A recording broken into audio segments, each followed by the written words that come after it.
Армағайын эфирде Жан сарайы бағдарламасы.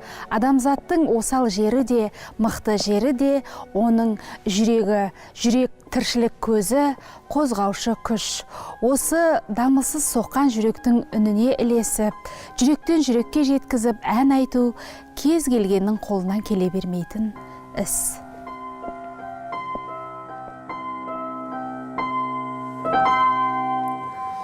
Қайран менің жүрегім, жас жүрегім,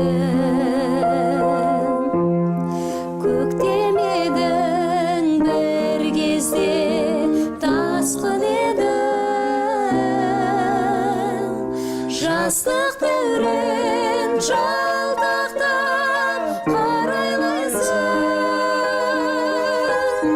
сен ойласам ұйқымда қашты мені,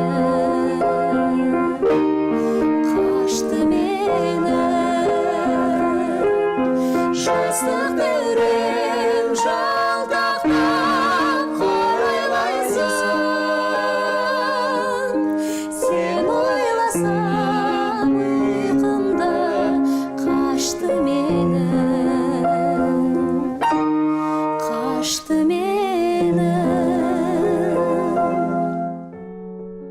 Қазақта әнші көп, яғни әу демейтін адам аз. Алайда олардың көбі ауылдың алтаузы деңгейінен аса алмай жүр. Яғни қараурман қазаққа танылып, талантымен елді мойындатқандар өте сирек.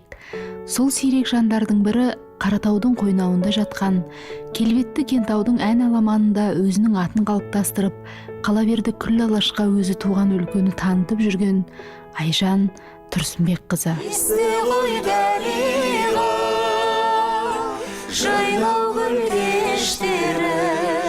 Жалпы Кенді шаһары кенге ғана емес, өнер майталмандарына да бай. Өнер әлемде ұлы тұлғаларымыз бар. Атап өтетін болсақ, Асанәлі Әшімов, Райымбек Сейтметов, Сейдолла Бәйтереков, Әшірбек Сығай. Әрине бұл тұлғалардың біріне Кенді шаһар туған мекен болса, біріне жастық шағы өткен қала болып саналады. Соның қатарында ортаңғы буынғы біздің аға апаларымыз бар, ұлы композиторларымыз бар. Бекжігіт Сердәлі ағамызды айтсақ болады. Ақын жазушылардан Сайлаухан Шоланов, тағы да Шерхан Әлібеков сынды ортаңғы буынғы ағаларымызды айтсақ болады. Әрине осы ағаларымыздың, апаларымыздың ізін жалғап келе жатқан жас буында біздің қазіргі таңда мақтанышпен айтатын осы Кенді шаһардың Қаратаудың бұлбұлы Айжан Тұрсынбек қызы. Кәсіби деңгейіне келетін болсақ, мен білетін осы өңірдегі кәсіби өнерпаздың бірі әрі бірегейі десек болады. Неге десеңіздер, дауыс тембрі лирикалық сопраноға жақын. Ол өздеріңіз білетін музыка саласындағы барлық жанрды қамтып, сол жанрдағы орындалған шығарманы жетер жеріне көрерменнің көңілінен шығатындай етіп орындап бере алатынына мен өте қатты сенімдім. Айжан Әбілхановамен осы 2 жыл шамасында жуық әріптес болып жұмыс атқарып жатырмыз. Шәкіртке деген тәрбиесі өзінің кәсіби деңгейін, өзінің біліктілігін қазіргі таңда өзінің соңынан ертіп келе жатқан шәкірттеріне сіңіріп жатыр деп есептейміз. Өсем деген әнші ең бірінші өзінің болашағын, өзінің алға қойған мақсатын жоспарлап алу керек. Сол жоспары арқылы ұстаз болу керек. Ол ұстаздан тәлім тәрбие алу керек. Ән айтқан ол өз бөлек. Барлық адам ән айтады, айқайлағанның бәрі әнші емес. Оның бәріне тәжірибе керек, білім керек. Осының бәрін жинаған әнші оның болашағы болады. Айжан Тұрсынбек қызының өмірлік биографиясы да, географиясы да өте бай. Атап айтқанда, ол қазақтың бір кездері астанасы болған Ташкент қаласында дүниеге келген. Кейін Кентау қаласына көшіп келеді. Әнге деген қызығушылығы бала кезден бас көтерген Айжан мектепті бітіргенше бір емес бірнеше қалалық, облыстық, республикалық, халықаралық ән байқауларының лауреаты атанып үлгереді. Атап айтқанда облыстық кестелі орамал, қалалық назқоңыр, тіпті Қырғызстан Республикасында өткен халықаралық жас толқын, республикалық арай эстрада әншілерінің байқауынан бас жүлдесін алды.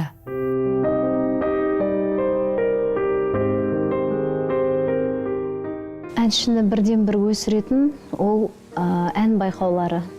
Әрбір ән байқауға қатысқан сайын бала көптеген тәжірибе жинайды, көптеген сабақтар алады. Осы конкурстар арқылы бала өседі. Сол конкурстағы барлық орындары, ынталандыру болса да, гран-при болса да, ол оның жемісі, оны өсіретін конкурс. Әнші еңбектену керек тынбай. Мұғаліммен әрдайым байланыста болу керек. Распевканы ешқашан тоқтатпау керек. Распевка деген әншіні өсіретін бірден бір құрал.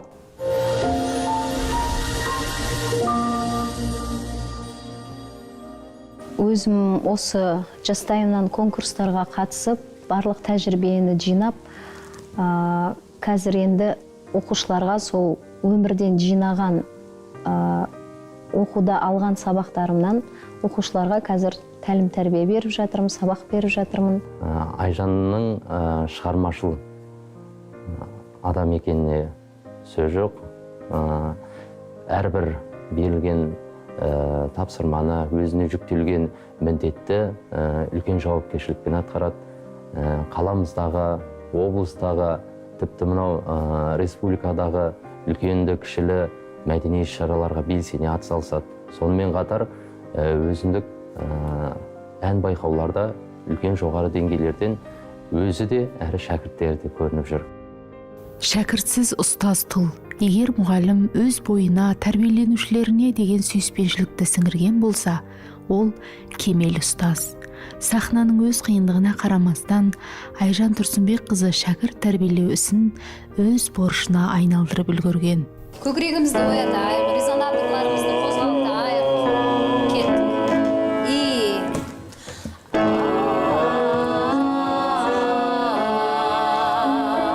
Біреуінің даусына қарайсың, біреуінің көңіліне қарайсың, бірақ болатын баланы бірден танисың. Бірден танып, ол балаға бүкіл ықыласыңмен сабақ беруге тырысасың. Осы бала көрінсе екен, осы бала шықса екен, конкурстарға барса екен, бірінші қалалық, мектепаралық конкурстарға дайындап, одан кейін облыстық, үлкен жоғары жаққа қарай талпындыруға тырысамыз. Бала, оқыған бала, ол көрініп тұрады. Музыкальный школада, саз мектебінде білім алған, ол бір бөлек. Мен ән айтып жүрмін, телевизорден көріп, ютубтан көріп, тағы басқа жақтан тәжірибе жинап, ол сабақ алған мүлде бөлек. Саз мектебінде осындай үйірмелерден сабақ алған, ол өсетін баланың тірлігі, болашағы.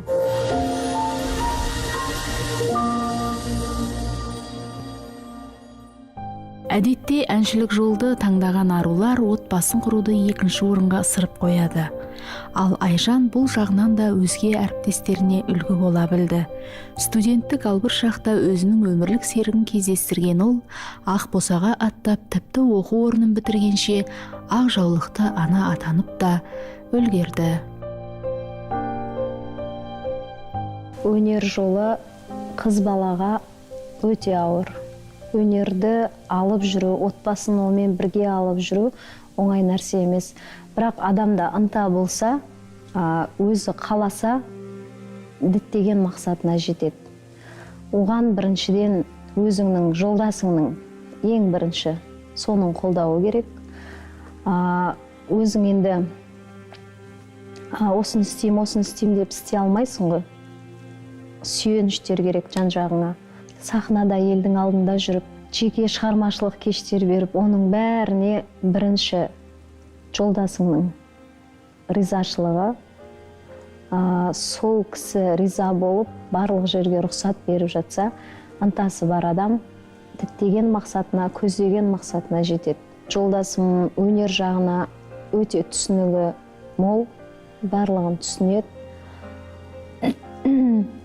Енді әйел адам болғаннан кейін қызғаныштар болады, бірақ соның бәрін сабырмен жеңісімді, болып жатқан тірліктерімді барлығын өлшей келе қызғаныш деген нәрсе басыла береді. Айжан анасынан дарыған өнерді аялап келеді. Ана мен перзенттің арасындағы көзге көрінбес нәзік байланыс ән арқылы бекей түскен. Осы өнер жолында жүргенім, әнші болып жүргенім барлығы анамнан дарыды. Анам кезінде керемет әнші болған, тұрмысқа шықпай тұрып, барлық жаңағы өзінің ауылының жұлдызы болған енді. Бүкіл концерттерінде, бүкіл іс-шараларында, барлығында анам үздік әншілердің қатарында болған. Тұрмысқа шығып, папам, әкем өте қызғаншақ адам болған. Сол әкемнің қызғанышынан мамамның өнері сол күйі өшіп қалды. Ары қарай менде талант болғаннан кейін, менде осындай қызығушылық болғаннан кейін анам барлығын маған аударып, осы қызым көрінсін, осы қызым өссін, мен өнер жолын қуалай алмадым, осы қызым қуаласын деп. Тұрмысқа шыққан кезде де ең бірінші қызым менің өнер адамы, өнерін қуалайды. Өнерін қуаласа сіздерге берем, қуаламайтын болса бермеймін деп әуел бастан келісіп алған солай. Сол келісім бойынша келе жатырмыз, қазір 15 жыл болды. Балдарым егер талантты болса, мен өнерден алшақтатқым келмейді. Таланты болып, ары қарай қызығушылығы артып тұрса, мен балдарымды өнер адам қылғым келеді. Анам сияқты.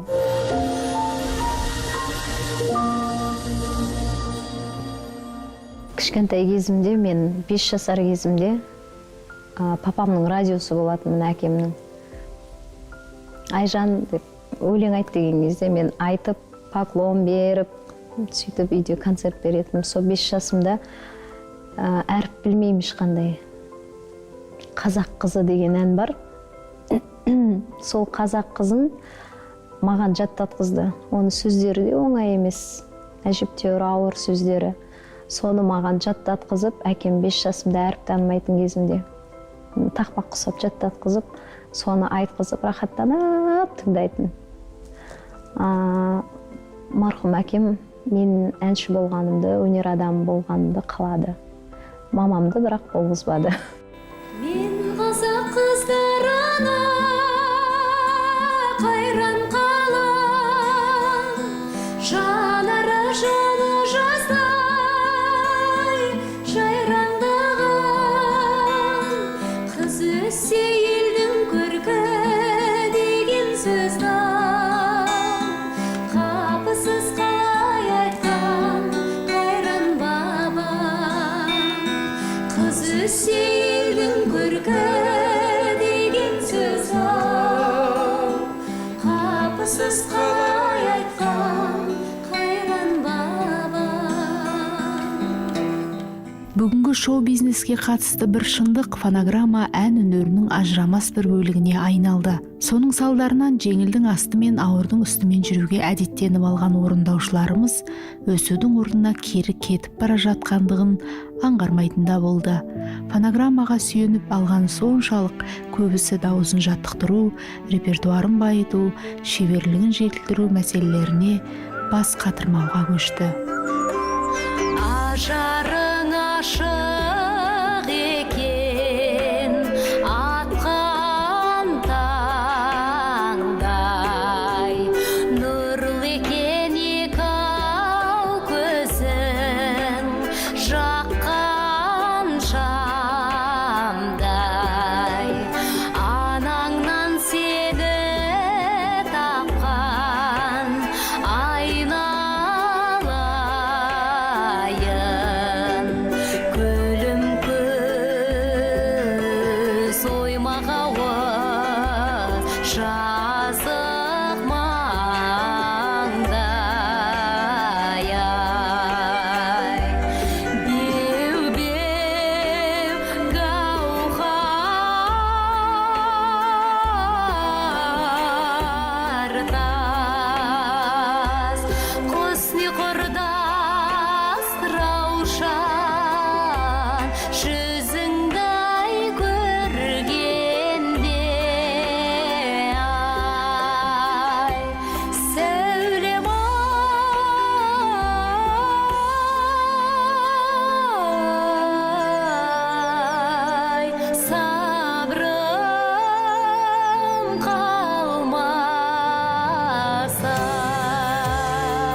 өнерпаздың көбейгені қоғамға жақсы.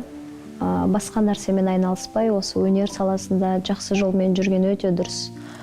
Жаман жолдарға түсіп кетпей. Бірақ өнерпаздың да өнерпазы болады.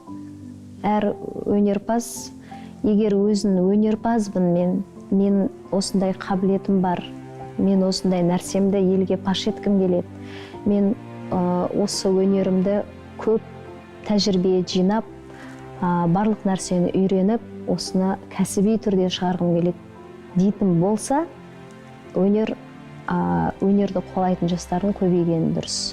Әншінің репертуары оның қаншалықты жан-жақты екенін білдіреді.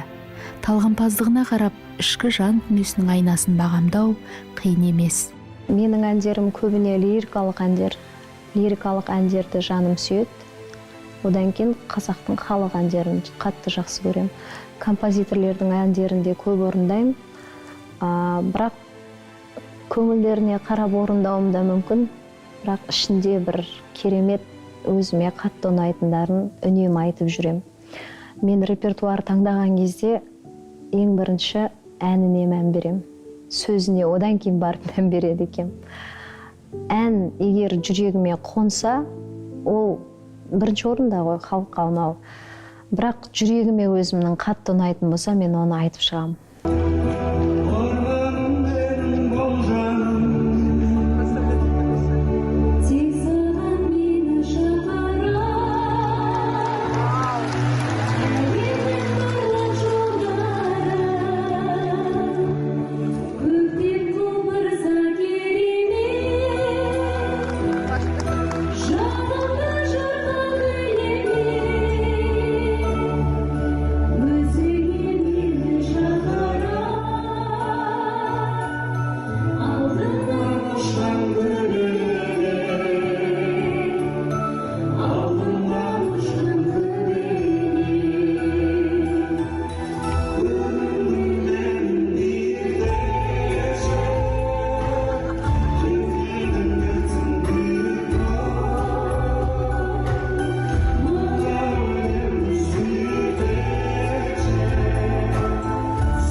Қазір енді хит емес, халыққа жетеді, жетпейді дегендей көп болып кетті әндер. Шырқау шегіне жеткізіп орындасам әнді, соны 3 адам болса да жүрегіне жеткізсем, осы мақсат менде. Бүкіл әндерім хит болып, бүкіл жастар айтып жүріп, ондай маған емес. Бір ән айтсам да, соны шырқау шегіне жеткізіп, жақсылап, орындап, ол бір запись басам, дауыс басам, ол ұнамайды, қайтадан басам. Қашан сол өзімнің нүктесіне жеткенге дейін соны орындаймын, одан кейін барып сол әнді елге тарту етемін.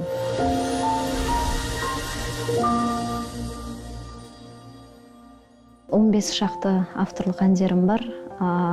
Бұлай әндер өте көп.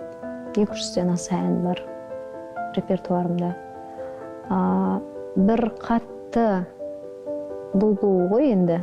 Көп жерде сұрайтын, халықтың сұранысында жүрген әнім Латиф Хамидидің бұлбұлы.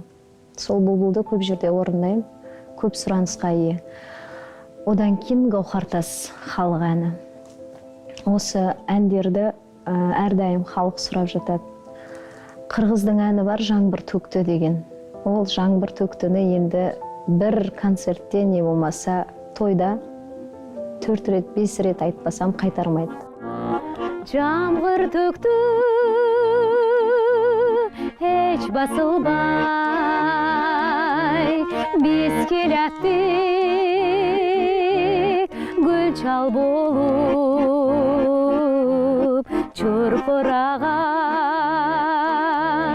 көзді ашырбай, бет алдыдан шамал соғып. Жаңбыр төкті, еске түшті, алыс қалған жаштығымдай сағымдасын жүрек төзеп. қолдан ұшқан аққуымдай. Менің паспорт әнім Латиф Хамидидің бұлбұлы. Кезінде Бибігүл апамыз айтып шырқау шегіне жеткізіп тастаған. Қазір енді біраз жылдар өткеннен кейін бірталай әнші орындап жүр оны. Бірақ өзімді сол бұлбұл деп, бұлбұлды айтатын қыз деп таниды бәрі. Атымды білмесе де әйтеуір бұлбұлды айтатын қыз ше деп сөйтіп бір-біріне таныстырады. Қазақ өнерінде өздеріңізге белгілі Бибігүл апамыздың орындаған «Бұлбұл» деген әні бар. Шоқтығы биік әндердің бірі. Ол әнді екінің бірі орындай алмайды. Неге десеңіздер, диапазоны бойынша өте кең, жоғарғы октавадағы ноталарды қамтиды, әннің басым бөлігі. Осының барлығын профессионалды деңгейде Айжан Әбілханова сахнада тірі дауыста орындап жүр. Жоғарғы жететін ноталарына фальцетпен, демнің, диафрагманың дұрыс қолдана біліп, сахнада кейбір әртістер, бұлай қазақшалап айтқанда, фонограммамен шығара алмаған, айта алмаған әнді сахнада тірі дауыста орындап жүр. Айналайын ашық аспан, бақытың жолдасындай жамандасқан секілді небір менің бұл дүниеде жарасқан екі жастан махаббаты.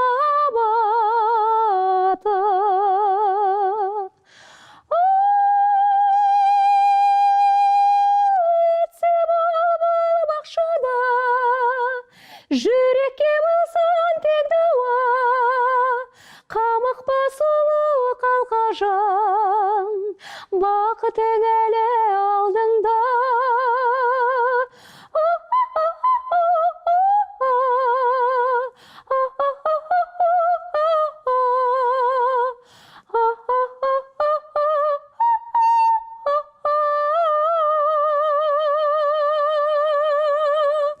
Деп сайрайды бұлбұлым. Әнге, өнерге, сахнаға деген құштарлық оны 2007 жылы Түркістан қаласында Қожа Ахмет Яссауи атындағы Халықаралық Қазақ-Түрік университетінің актерлік өнер мамандығына оқуға түсуіне жетеледі. Айжанның бойында ән айтуға деген қабілет тумысынан болғанымен, ол өнерді шыңдаған осы оқу орны десек, қателеспеспіз. Себебі қандай өнер, қандай қабілет болсын аздық етеді, егер де оны кәсіби жағынан шыңдап отырмаса. Адамның өмірінде ұстаздың рөлі ерекше орын алады. Ұстазы жақсының ұстамы жақсы деген халықтан алғы.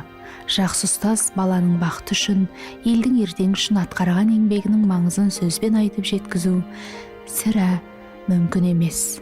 Университет қабырғасында жүрген кезімде Рахима Жұбатырова Төлегеновна деген апайым болды. Осы кісіден тәлім тәрбие алдым. Ол кісі халық әртісі, осы біздің халықаралық Қазақ-Түрік университетінің профессоры. Алматы қаласында Абай атындағы театрда 35 жыл жұмыс атқарған, қызмет атқарған. Вокал бағыты бойынша өте көп сабақты сол кісіден алдым. Ән айту тәртібінің бәрін сол кісіден үйрендім. Одан кейін бізде тағы да сол университетте Әлімбай Ботағара деген ұстазым болды. Ол кісіден тәжірибе жағынан, эстрада жағынан көп тәлім тәрбие алдым. Қанат Жұмабаев деген ұстазым бар. Осы үш кісілер мені, шынымды айтсам, илеп шығарды десем болады. Университетке түскен кезімде де жаман әнші болған жоқпын. Даусым ғана болды, тәжірибем болмады. Ал осы кісілердің арқасында тәжірибе жинап, әуелі Алла, одан кейін осы кісілердің арқасында қазір енді кәсіби әншіге айналып отырмын. Өздеріңізге белгілі, мынау елімізде ғана емес, әлемде болып жатқан төтенше жағдай, пандемия, карантин болып жатыр, бірақ дегенмен де мәдениет саласы, өнер саласы тоқтап қалған жоқ. Онлайнда, офлайнда арнайы сақтық шараларын сақтай отырып, көптеген додаларда, байқауларда, конкурстарда және де мәдени іс-шараларда атқарып жұмыс жасап келеді. Сол кезеңде де, қиын-қыстау кезеңде де біздің Айжан Тұрсынбекқызы тоқтап қалған жоқ, өзінің шығармашылығын жетілдіре түсті, шыңдай түсті. Соның жемісінде, жетістігінде көрді деп ойлаймын. Себебі 2020 жылы біздің Кенді қаланың ғана емес, осы Түркістан облысының үздік әнші номинациясын жеңіп алған болатын. Болашақта арман көп. Өзімнің қазіргі тәрбиелеп жатқан балдарым шықса екен деймін. Негізі өте жақсы менде қыздар болды. Барлығы сол отбасы құрғаннан кейін сол күйі шыға алмай қалып жатыр. Отбасы жағдайына байланысты. Өте жақсы әншілерді тәрбиеледім, бірақ сонда да сол қыздар қазір күйеулерімен бірге айтып жүргендері де бар ішінде. Дуэт болып. Бірінші мақсатым осы тәрбиелеп жатқан шәкірттерім әрқайсысы бір тұлға болып қалыптасса екен, бір өнер адам болып қалыптасса екен деген арман бар. 30-ға жуық байқауға қатысып, соның ешбірінде жеңбесе жеңіліп көрмеген Айжан бүгінде Кентау қаласына қарасты Байылдыр ауылдық клуб меңгерушісі қызметін атқарады. Жаста болса талай сынды бастан өткеріп, ән өнерінде өзіндік жолын қалыптастырып келеді. Аяулы ана, асыл жар, ұжымға да, үш жұртына да сыйлы. Бүгінгі кейіпкеріміздің жан сарайын барынша ашуға тырыстық. Ой таразысына салып бағасын беру көрермен сіздің еншіңізде. Сахнаның сәні, мәдениеттің жаны, көркем бие әні, өнер. Театрда тарлан, талайларға арман, жұлдыз оты жанған, өнер. Кемерім менің,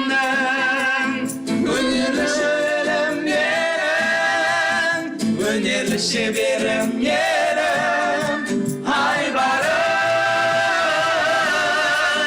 Сенімді танытқан көкке, сенімді дарытқан текке, мерейін асырған көкке байрағым. Мерейін асырған көкке байрағым.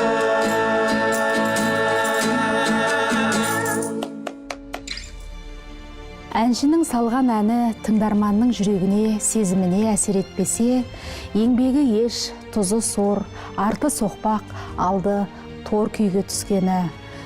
Тынымсыз еңбектің нәтижесінде халықтың жүрегіне жол тапқан Айжан Тұрсынбекқызы сыңғырлаған бұлбұл үнімен сахнадағы саф күйін сақтайтынына бек сенімдіміз. Бізге берілген уақыт осымен тәмам. Аман, сау болыңыздар.